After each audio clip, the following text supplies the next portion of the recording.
Hello guys and welcome to What the Tech episode 20. My name is Adam Lobo. And my name is Vernon.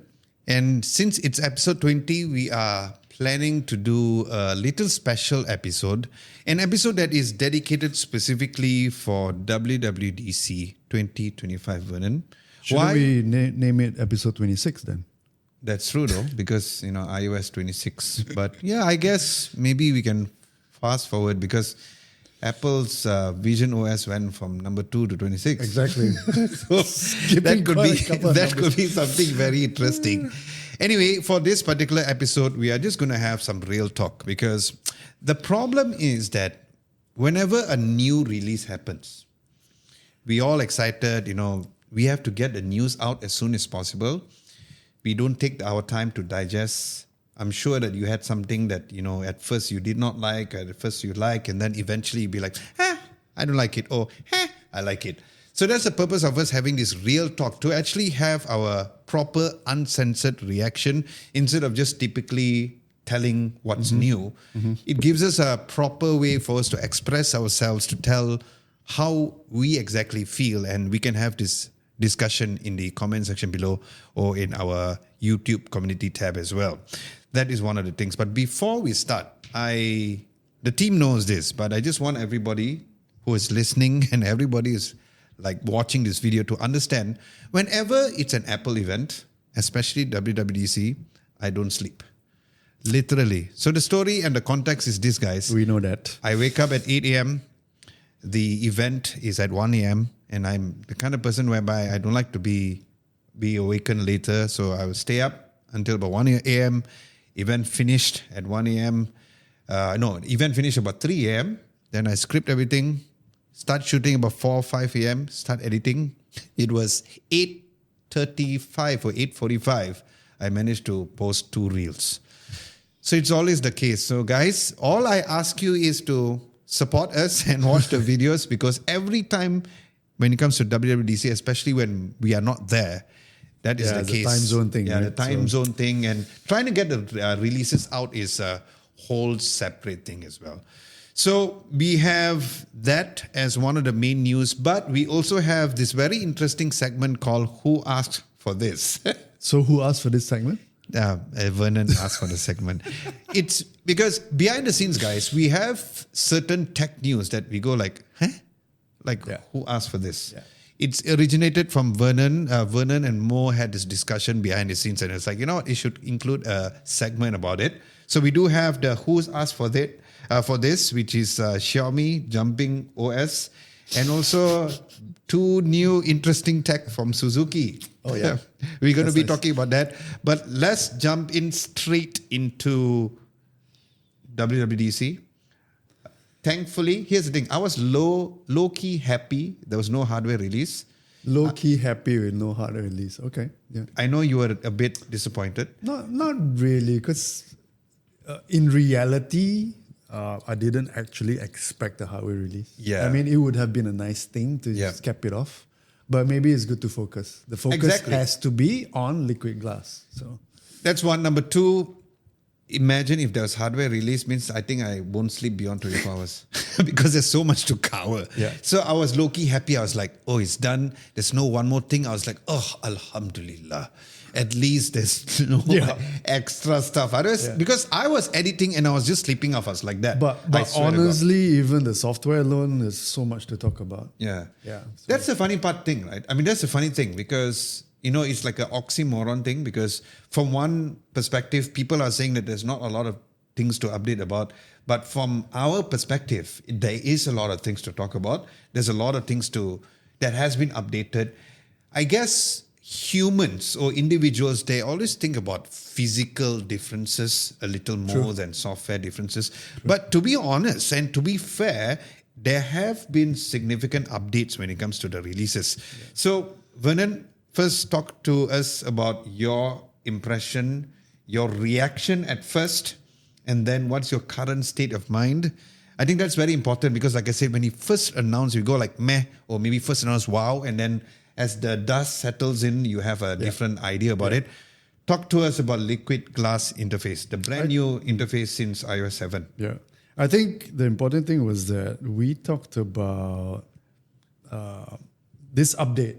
Yeah. Even a couple of episodes before this, and we were saying that does it make sense to kind of adapt an interface from Vision OS, which is very different. It's a very different device. How you experience it is different. And we're talking about how each interface on each device should be different in a way, right? Yeah. It's very contextual. If you're on a phone, it's different. From a Mac, it's different. Tablet is different. But then with Liquid Glass, it really is to unify the entire Apple ecosystem. Yeah. And my initial impressions was not that great. Okay. I think you know this, right? Yeah. You loved it, but I wasn't as taken with the interface as you were. I thought it was a little messy in certain areas, like control center, and the all glass icons felt to me was very messy. And obviously it's an overhaul of the entire user interface in the Apple ecosystem. And it's a huge undertaking. And I feel this is like the biggest change since Aqua in 2000 with macOS 10. I'm glad that you mentioned about Aqua because a lot of people are talking about Windows Vista. I know, Vista came 5 years after Aqua. And exactly. It was so really, I'm glad because here's the thing, it is proven because we talked about this in our previous podcast that you did say that, it is the Aqua, the lickable icons and all. And I guess probably people are not as old as us. That's why they're looking at Vista. I mean, it's 25 more. years ago, so it's a long time. So at first, you're telling us at first you did not like the interface. Why? And how did it change your mind? I think I felt that Apple pushed it too far in terms of the translucency and the glass effects. But it's not to say that I didn't like certain things. I liked how slick it was in terms of transitions and how everything's very organic and very fluid. It looks very good. I mean, Vision OS itself was very good. Yeah. It looks amazing. It feels amazing. I haven't played with Vision OS yet, but looking at videos and stuff like that, it does look very good. And there's no mistake. This is very divisive, very polarizing. This interface, and Apple calls it delightful and elegant. And in a way, after the dust settles and we're a couple of days from Dub, I've kind of changed my mind because the core of it is. It's reflective, it's very organic. I like the fluidity. It gives people focus on your content and also what you're supposed to do. And I think that's the important thing about Liquid Glass. It's very contextual, so menus are hidden when you don't need it. Yeah. To be honest, not a new idea because Apple has done this before. Agreed. Right? I could go on and on talking about Apple of old. But I think my initial thought was like, WTF, what are they doing? Right, with Vision OS, with Liquid Glass.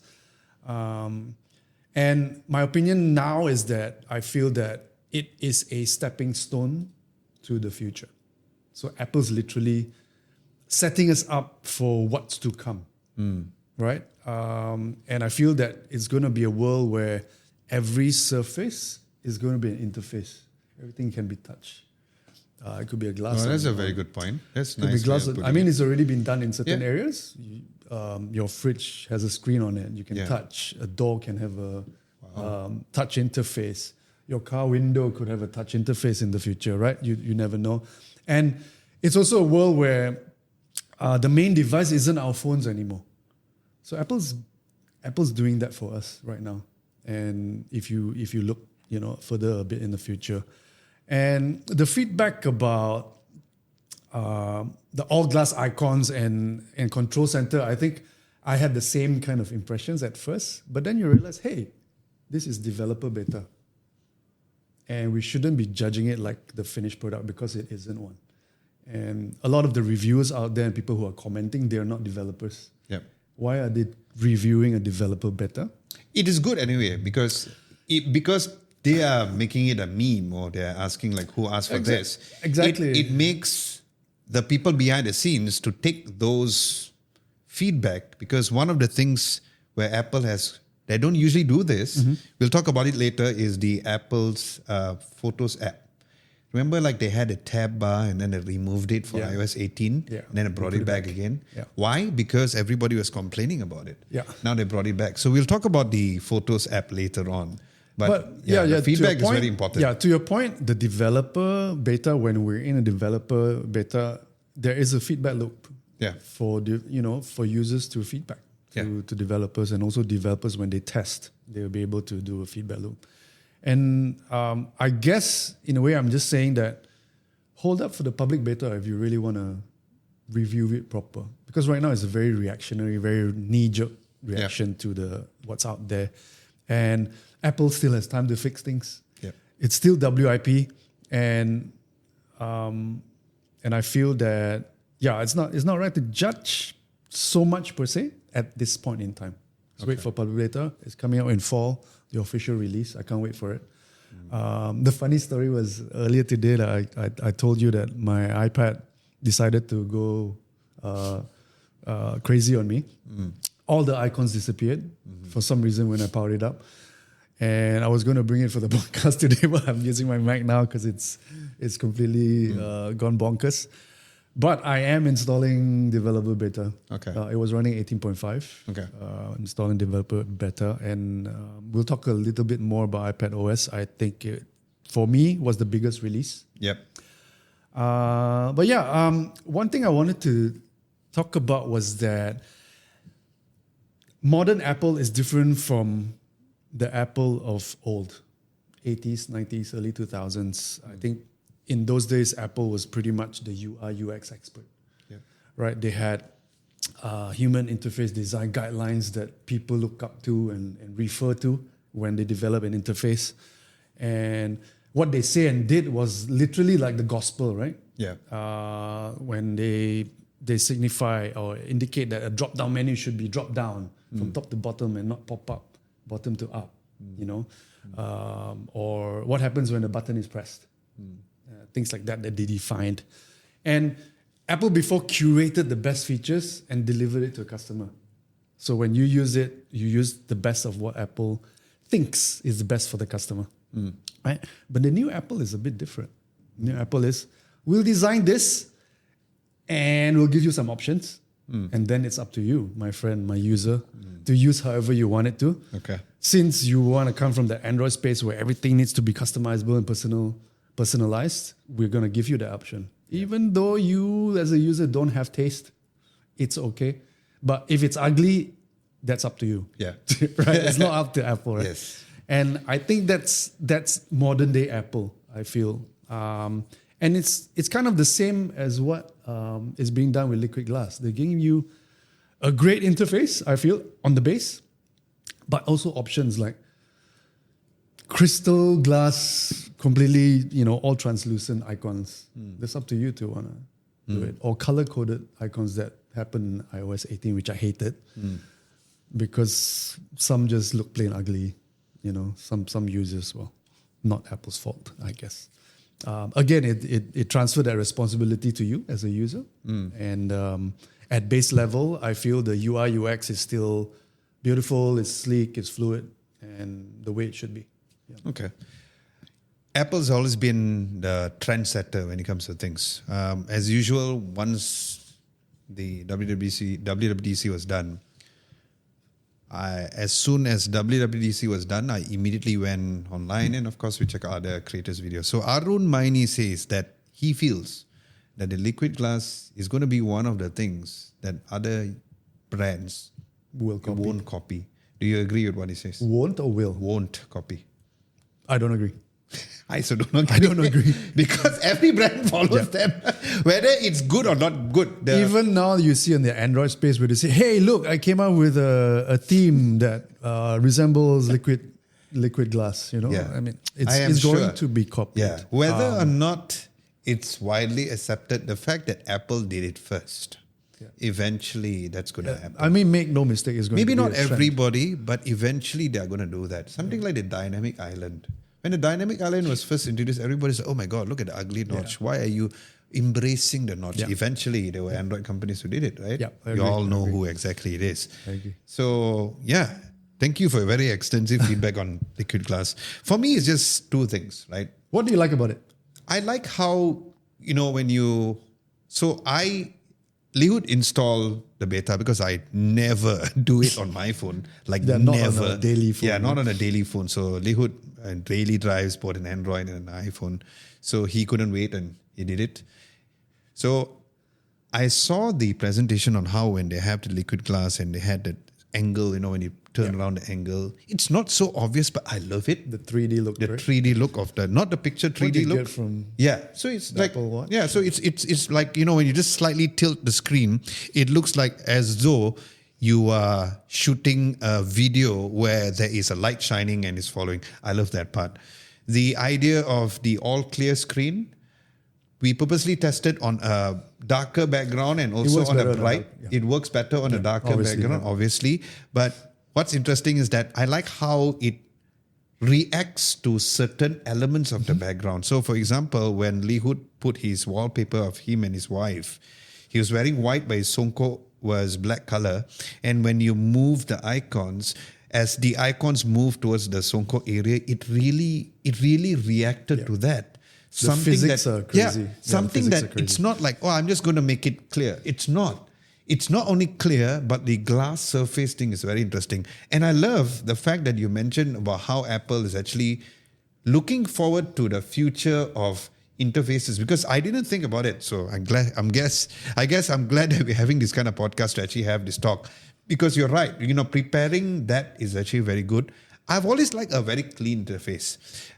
At first, when you think readability was an issue, when I was reading it, not because I'm younger than you, but I felt it was okay. But I agree that if you have a white color background on a clear, obviously is bad. But if we were to use a darker background, we'll be saving battery. At the same time, the clear with a whole monochrome white color icon, it'll make it look a bit cleaner. And as a fan of a clean, minimalistic look, I like that. But besides that, the idea of you like just swiping down the notification, when it just swipes down just a little, you can already see how the glass reflects to the background, which I immediately fell in love with. And it's not about how I want to go against the general belief about how people do not like it. I personally really, really love it. And I'm talking a little more on iOS, but I didn't try it out so much on the Mac because obviously, as much as we are a Mac user, but we do not use a Mac as often as how we use our phones because our phones are in the pocket. So in my humble point of view, I really love liquid glass. And I think it's a good way of Apple moving forward. A lot of people are expecting a huge change, but knowing Apple, they haven't been the kind of company recently to actually do a massive change, because massive change means you need to do a lot of stuff behind the scenes. Very interesting fact is that, like for example, Nothing OS, when they had this monochrome thing, it took them several generations to allow every single app to have the clear functionality or the monochrome functionality. For this case, every app was fine. It does not matter whether or not the app is like, like high views or high downloads and stuff like that. It still is throughout very consistent. No matter what app that you download on your iPhone, it's going to appear that whole clear thing. So overall, I really liked it. I was against a lot of people who do not like it. I do not agree about how it's not being able to read properly. Yes, if you have a white color background, that's like common sense, right? True. I like what Nilay Patel of Verge in the Vergecast, one of the podcasts recently. So he said that, is it that Apple is releasing like the worst version at the moment because it hasn't been tweaked, right? So it could be that they're releasing just like the worst version that could possibly be out there for liquid glass. And then taper black later. Right now, like readability is an issue. Maybe the translucency hasn't been adjusted to, a practical point yet. And they could slowly kind of iterate as we move towards public beta and also the official release in fall. So that's what he's saying. And I kind of agree with him. His thoughts are always actually very nice. I didn't watch his podcast. I like him. I met him twice. He's super cool, straightforward, no censored. is a very It's so I like that point of view, and I kind of echo that. Kind of agree with him. Because sometimes you especially in this day and age, sometimes I feel like, because you know how contrasting reviews always work. Not negative reviews, contrasting reviews, which means that contrasting opinions. yes, yeah. So they go like, okay, there's a but there's a problem. Then there's B, but there's a problem. Because that holds the audience retention, right? So that's why when people are so negative about it, is because they are probably looking for something negative to talk about. Yeah. Because there are something good, like for example, the iPadOS has been really significantly improved. So what is bad? So people will take the negative biasness and just talk about that. As you know, negative news travels faster than good news. So, okay. And any news is good news. So exactly. in the way, it's a win-win for everybody. So I'm glad that we had this discussion once the dust is settled. So at least we can kind of have the thoughts, like properly digest to whether or not you experience it or whether or not we had the chance to download it or just watch videos, at least we can get a thought. Yeah. So that's liquid glass. I had another thing to talk about, because when it first came out, I thought it was a distraction. So I called it refraction distraction. And it was distracting from the fact that Apple Intelligence was downplayed. Siri was nowhere, maybe mentioned twice in the keynote. So I thought it was a distraction. But I mean, I've learned that watching a lot more videos, watching the interview between Joanna Stone of WSJ with Craig Federighi and also Greg Joswiak, that was very insightful. And where they see Apple Intelligence and AI within the Apple ecosystem, as well as why Siri is not here yet. The Siri 2.0 that we've been expecting and that Apple was publicly showing off in one of the videos, that set kind of the expectation of users. Yeah. A little bit of a backfire move, I feel, but Okay. Maybe a discussion for another day. Yeah, I think the whole Apple Intelligence Siri thing, Siri was mentioned twice, I think, and Craig made it very clear that Siri is like concentrated on developing some muscles and stuff like that. So not ready yet. Yeah, not ready yet. So it's actually quite interesting. At least they are acknowledging on that factor instead of just, just main tepi and tai chi the fella one side. So that's actually quite good. Let's talk about so we spoke about liquid glass. The next thing we're going to talk about mainly is, of course, iOS 26, which is the latest one. There was some functional tweaks, including improved phone and messages app, like poll and group typing. The question is that whether or not Malaysians use the messages app as often. I think it's a very US based thing for messages. Yeah. But I mean we message, but still we use Telegram and WhatsApp. Yeah, it's because in Asia, for most of us is WhatsApp and Telegram for our main communication. So I guess that is great, but it does not really affect our region per se. There is the call screening and call assist. I love it, but the question is that, because like Google Pixel had it, but it's only for US only. So the question is that, which we would love to get an answer, whether or not the call screening and the hold assist will be available in Malaysia. It would be amazing, and I thought this was two of the most important features that I look forward to. Yeah. Great for scammers and spammers. Exactly. Because I paid 9 ringgit every month for Truecaller. Oh yeah, you do? Yeah, I do. Because I can't take it. I have the free version. Yeah, I paid the 9 ringgit one in order to get it. So I would love to stop my subscription. 9 ringgit, we can buy a drink. Yeah, so a bit about call screening. So call screening auto answers the calls for you from an unknown number. And it will ask the caller who that person is and what's the reason for him to call. And then once he answers that, then you have an option to whether answer the phone or skip it. Exactly. And it all appears on the phone, on the screen. So you can just look at it. You don't have to immediately pick it up. I love it. So I also love it. Awesome. I just really hope to God that it's available in Malaysia. I think the moment that, we'll be getting any sort of a brief done, or whenever I can get in touch with Apple, I would love to ask the question whether or not that is going to be available in Malaysia. Hopefully it's not region specific. Because like I said, Google does not. So the Pixel has similar features, but it's not Malaysia. It's only US specific, which sucks, right? Because so it's I guess it's tied to a telco. So Could be. I just hope that this feature is available. It could be tied to the telco. I spoke about the Photos app. So the tab bar is back. Yes. So are you happy about that? Yeah. Are you one of the people who did not like the Photos app? The new version, yeah, the 18 one was, I felt a little bit messy. Well, yeah, I kind of got used to it already. I also got used to it, but I think here's where I will echo everybody's opinion to say, yeah, the new Photos app just sucks. They just tried to come up with reasons of how to justify why it's new and is great. But it was always felt like instead of me eating like that, I had to eat like that. Yeah. Yeah, it was always like, ayo, but why? So I'm glad that they listened and brought the tab feature back. In the Photos app, there's also the turn 2D to 3D photo. I think it's cool, although some people call it gimmicky, but it's cool, but it's also feels kind of old. yeah. You know how early days of Facebook And I had think that? it's only for the portrait mode, right? So if you don't take photos on the portrait mode, probably you can't do it. Yeah. I think maybe with AI they could probably do it. Probably they wanted to do that to maybe give you like a glimpse on how it feels on spatial photos on Apple Vision Pro. But I think that was kind of good. Yeah, it's kind of Speaking of Apple Intelligence, Visual Intelligence have an upgrade. Now you can do like a screenshot. So I'm a screenshot slut. Yeah. So I screenshot a lot.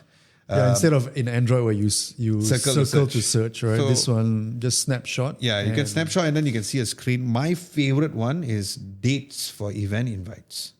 Because all the time, currently I've been doing it, but I always do it with ChatGPT. Yeah. I take a screenshot, I'll send it to ChatGPT and say, add it to my Google Calendar. It will create. I think that's super useful. Yeah, because so you know now- how in sometimes in WhatsApp where you receive an invite Exactly, as an and event image yes. and like, oh no, Yeah. I gotta key it in. So I'm glad this is there. The question is that whether or not it's only going to be connected to iCalendar and not on Google Calendar. So probably if you can sync your iCalendar with Google Calendar, then it works both ways. Yeah. So we would love to try that. Yeah. The Apple Music animation at the lock screen. What do you think about that? I like it. It's very nice. You get video previews and stuff like that, right? Yeah. Which is nice lah. Do you think it'll kill the battery though? I don't know. Right? I don't know. The battery's always been a concern for every With single update. OLEDs, maybe not so much. Yeah, because The OLEDs maybe not so maybe much. the Pro versions no, but Yeah. probably the other version as well. There's also the audio mix feature. That's quite interesting. As a musician, I'm excited with that. Yeah. Although I'm not like a DJ to mix stuff, but having that option is kind of good. I'm thinking about copyright here. When you're talking about audio mixing, you're just taking like a DJ, right? You're taking tracks together and you mash it up, and then what happens? Yeah. But Interesting. I foresee like people posting that as a It's also good for the segment who asked for this. once it comes out and then we can go. I mean, would you do it? I mean, for you as a user. I would do it just for the sake of I want to like mix I just wanna Justin listen to Bieber with music. Slipknot maybe. Okay. Like the For songs. creators? Yeah, so that's I it. mean, For the creators have creators their of own having fun, apps. it's actually interesting. I would like to try it out. But it's going to be one of those things whereby you try it out once and you're like, okay, that's cool, thank you, bye. Yeah. No. But it's good. At least there's a new feature there. There's also the translation. I like live translation. I think it's No, very for useful. Apple Music, there's a translation for the lyrics. Oh yeah, okay, Yeah, yeah. so- Yes, Apple Music. Per se, Apple yes. Music has a translation as well. So if you want to hear what Despacito means, you can actually All those have Korean and tracks all the that Korean you guys. sing to, yeah. Sorry, that one all you'll know lah. Now moving forward, camera app, Vernon. That's a new layout. What is your thoughts on the new camera Again, layout? this is Apple being Apple again. You know, hiding everything. Yeah. What's not contextual, they'll figure it out for you. Okay. Based on maybe machine learning and how you use the camera app. Hide everything else because they know you're just going to take either portrait mode or you're going to take maybe a normal photo. Yeah. Yeah, you don't need anything else. I checked it out and it defaults by just photo and video. I'm the kind of person who, I don't mind, like I said, we had this discussion, like I said, I don't mind if it's just photo, if it's purely automatic, but for video, when I want to switch to ProRes, there is an extra step that you need to take in order to come up with ProRes. Again, it's very contextual and it depends on the individual. So maybe the basic user only love needs it. this. Yeah. Only Which needs is true. They that have the button data in order what is new. Yeah. But I'm not like super excited and I love the camera app, but at the same time I don't hate it. So I have like, like somewhere in between. So what are your thoughts about it if you had to choose as a user? To be honest, I don't change the settings often. There you go. So all I need is photo, video, portrait mode. Okay. And that's basically, I don't even touch any other kind of features. Sometimes filters. There you go. The photographic filters. Yeah, but otherwise, no. I don't even touch settings for video. I don't need to switch to 1080p. I don't need to switch to 120p. I mean, frames per second. Yeah. Hardly. Okay. Yeah. Have you seen the new Safari though? No. So the new Safari is edge to edge. Okay. It has a full screen kind of thing. It looks so nice because it's literally edge to edge. There's only one thing that people might get used to is that when you want to go back, you need to touch the screen once because it's full screen. So you just imagine like full screen, you have to press the escape button and then you go back. Okay. That's only about that. But other than that, to me, the Safari looks very good. Another who asked for this is, in my opinion, is the Games app. Oh, yeah. Who asked for this? I don't know. The other question is, what happened to Apple Arcade? Is it different? It's there. So when you open the app, I mean, this is based on research because I didn't install it. So you have like a news hub, like game news. Okay, that's fine. Then there's an app launcher, which means that, you said you downloaded Genshin Impact, Subway Surfer and whatever. So you have an app launcher. You can even have a tab to see what your friends is playing. Okay.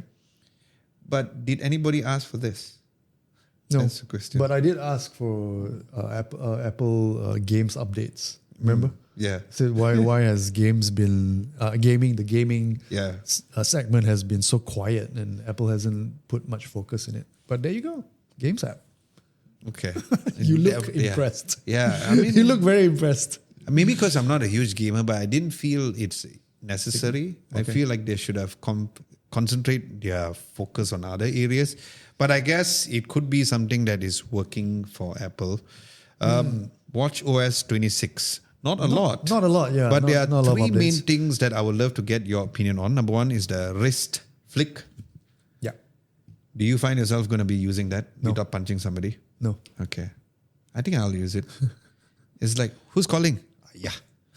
I don't really answer calls on my watch. Oh, you don't? I do.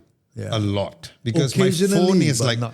not often. So my phone is always like, I don't know where the hell is my phone. So Are you on cellular or just Wi-Fi? cellular as well. Okay. And so I do, especially when my hands are always tight most of the time, doing stuff or shooting or scripting. I'll be like, just It's a check very and Knight see. Rider thing to talk to your watch. Occasionally, not all the time. I think I will use it, especially when it comes to phone calls. How about the live translate on the watch? I think that's very cool. Yeah, so I think it's cool. I mean, for the phone, it's great, like with FaceTime and all, which we didn't really talk about, but I guess that is Same no-brainer that we feedback love it. with the phone version. Yeah. Like if you're overseas and you need live translation, it's great that you can. But again, the live translation Or you only call. work on the Messages app. Yeah, so that is something to keep in mind on. There's also the share location. So share location on the watch directly is great because probably instead of you taking out the phone, you have that option. I like that. Workout Buddy. I like So Workout Buddy.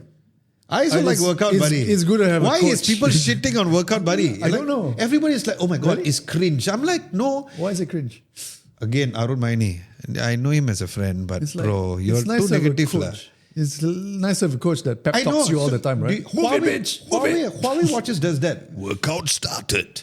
Workout ended. So Huawei watches does that. But I like the fact that it tells. So like, for example, when we play pickleball, like you can always silence it if you want to, but I feel it's super useful when it comes to running. Okay. So that you can know whether or not you want to reduce your pacing or not. Because when you run, because Pacing constantly update. just looking, it's not so easy to Also, do. it breaks your rhythm because you're Yeah. running, right? And you're striding. Yeah. And you got to do this, and then you stop, and then you go again. I don't Makes think sense. it's annoying, and I don't know why people shitting on Workout Buddy. I like it. I think it's great because it gives you the idea. Like sometimes, especially just say you are doing a fat burning exercise on a treadmill. It will tell you whether or not it goes off the zone. That'd be amazing. Right. you are coming out of zone 3 or zone 4. If you want to have an anabolic workout, increase your intensity. So you will, okay, I press the button, I just go faster. I think it's good. I really do not know why people are shitting on it. Yeah, exactly. Okay, so that is watchOS 26. Not a lot, like I mentioned. The other thing was the ambient notification volume that. Yes. So depending on your environment, it changes the notification volume, which is nice. It doesn't affect me as much, but I think like my barber uses an Apple Watch, so every time when he's cutting my hair, I hear the notification. So it's louder than usual. So it's louder than usual. It's always on silent, like my phone. So it's not something that is purely beneficial for me. I think you also turn off your notification on your watch, on your Apple Watch, right? No. I have it on. Oh, you have it but on? not all apps. So okay, there you go. I've so you do have the ding sound for certain things. Like? Yeah. Okay. For me, it's like totally silent. So yeah, that's interesting.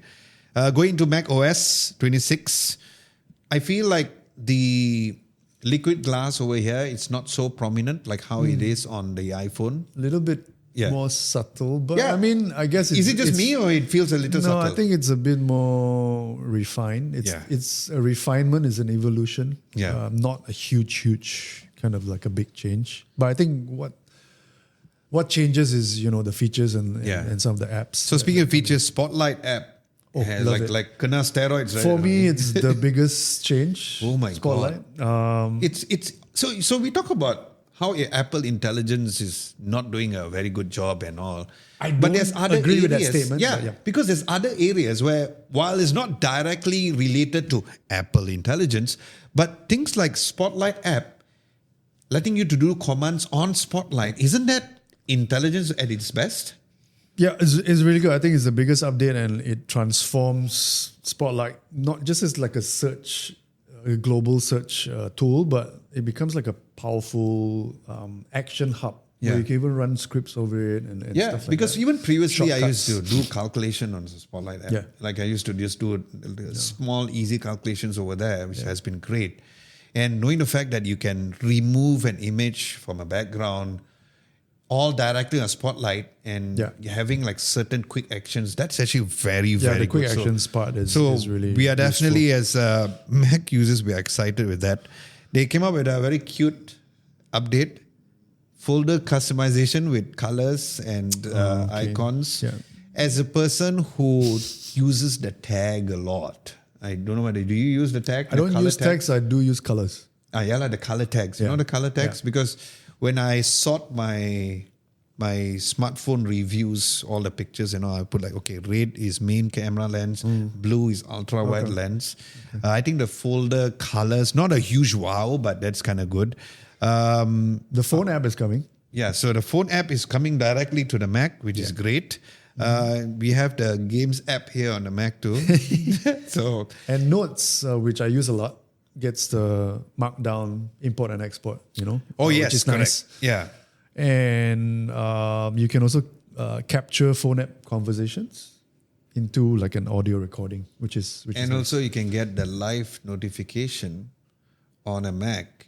So like, for example, if you order Grab, because they did Uber, we got no Uber in Malaysia, but I have a very strong feeling that Grab will be working in Malaysia similarly, because Grab has the notification on the live notification as we keep on getting. Yeah. So that'd be kind of good that at least that we don't have to, because I'm trying to separate myself as much as I can from the phone, because we use the phone a lot. Sorry, Apple's unifying it. Yeah. So knowing the fact that they have the live activities on the Mac, which means that again, my phone will be further away from me. Yeah. So that's actually kind of good. What are your thoughts on Genmoji and Image Playground? I don't care. Yeah, same. I'm like combining. I never used it. Combining two Genmojis into a new. But how often do we use it? If we use it for a while, eventually I did not care. Even their Image Playground does not look as accurate as possible. Do you think that this is just Apple's way to distract us and giving? I don't think it's a distraction, honestly. Giving users who want Apple Intelligence in some way, but Apple just giving them, in this form. I don't think it's a distraction. Even though a lot of, like you say, Apple Intelligence features are really in the back end, that what we don't see per se. I feel that Apple Intelligence is sprinkled across the ecosystem of all the entire OSs. So Its features are there using Apple Intelligence. It's just that it's not forefront like we as consumers think AI is. Yes. We think AI, Gen AI as the chatbot that we can talk to, like ChatGPT or Gemini or Claude, right? But Apple's doing it different. Their strategy is all behind the scenes. And I don't think Genmoji and Image Playground is a distraction. I think it's not a a filler. refraction. I think it's a filler. Yeah, I think that's a good word. Yeah, it's more like, okay, when they were having this board meeting, they was like, okay, what else can we add, guys? Oh, we can add Genmoji. We can do a combination of both. All right, good. So that's the fillers. Because this Genmoji and Image Playground was developed by Apple themselves. It only makes sense that they have that since that is their full control. So I don't think it's a distraction, more of a filler to say that, I think it's a filler, Yeah. It's definitely a filler. Speaking of Vision OS, we're not going to talk about Vision OS until Apple brings Apple Vision Pro in Malaysia, although I tried it. So we're not going to talk about it until we bring it here. One huge area which makes sense with this whole liquid glass is tvOS. Yeah. tvOS is going to look amazing. I know, but tvOS, for me, the update was really small. Yeah. We didn't see much. There's only one. Aside from the icons and there's maybe the karaoke dashboard. using an iPhone. Yeah. Which is That's interesting. Which is quite nice. Have anyone done that? I don't think so. So it's interesting because instead of you plugging an additional microphone, just use not the only you iPhone wirelessly connect your Apple Music and have the Apple Music sing, it makes sense that you use your iPhone as a microphone. So imagine like you have an extra activity, not a huge upgrade, but nice for the family. Yeah, nice for the family. It kind of extends. I hate karaoke, believe it or not, as much as I'm a lead singer. But it's an interesting thing which we can try the family as soon as it's out. Okay, it's time for iPadOS. Oh, I don't know. I feel that this was a huge update. And all I can finally say is, finally. Yeah.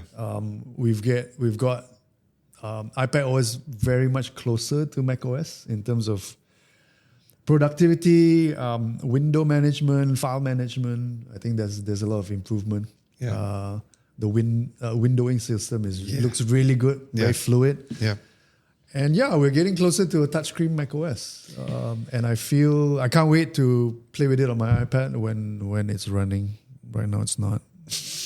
So we go through one by one and then we will love to get your reaction. First of all, everything which the iPhone has is on the iPad. Yeah. Okay. The preview app from the Mac is here on the iPad. Yeah. Tell me your thoughts about that. It's nice. I mean, preview is very useful, especially on a Mac where you just spacebar and look at a preview of a thumbnail or open it and use it as a photo editing tool or video editing tool to kind of quickly edit a photo. Yeah. Export to different formats. Like your PDF, read PDFs, edit PDFs. Super, super useful. And I think coming to the iPad is great. Then the menu bar is here. Yeah. But it seems like it only works when you connect a Magic Keyboard. Oh, really? Yeah. That I didn't know. Yeah. So that's based on my research. I might be wrong, but I doubt I'm wrong about that because like I saw 3-4 videos. So the menu bar on the iPad only appears once you connect it to a Magic Keyboard, which kind of makes sense because that's where you can kind of use the trackpad and to have a proper pointer. And the other big thing was the cursor. Yes. Becoming more mouse-like, right? Yes, So it looks like a mouse rather than this like moving nipples. Yeah, moving nipples. The moving dot. You're really looking forward to iPadOS. Also, if you do things like, if you're a power user and using like say Final Cut Pro and you're exporting a video, you can kind of render video and still do other stuff. The background which is nice. task. Yeah, background task is very powerful and I think that's really useful. The idea of you dragging apps and like, for example, like you can just go to the dock and you can just like drag it up and it will come out and you can open as much as you can.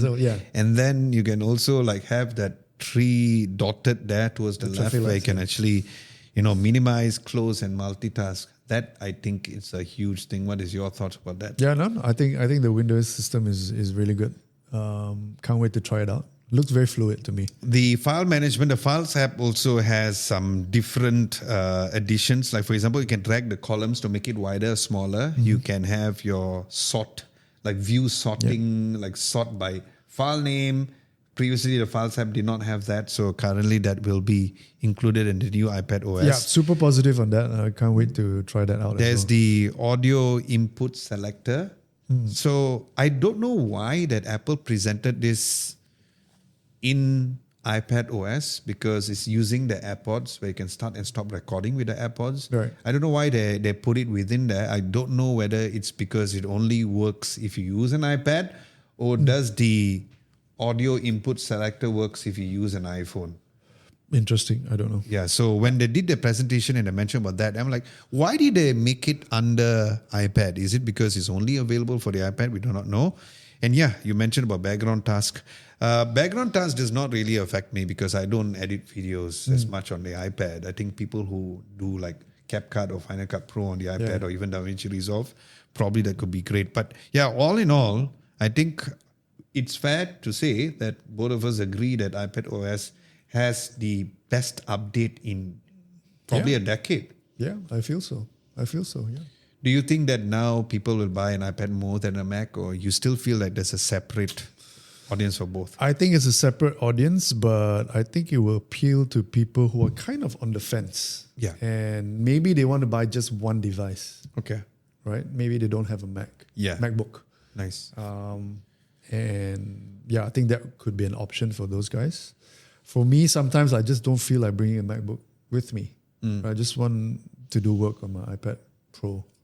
And that's enough. It's sufficient. Yes. Frustrating at times, but sufficient. I think it's going to be less frustrating. Yeah, with this update, I feel that it's going to be much, much more efficient and more productive. Agreed. Okay, so that would be all the WWDC news and our we reaction. rambled a lot. It's like and, 47 minutes according to our timer over here, which is great because, like I said, that does have been settled. It's good that we have these thoughts and ideas. And as usual, we've been seeing more comments at the comment section below for our podcast. So feel free to give us your thoughts as well.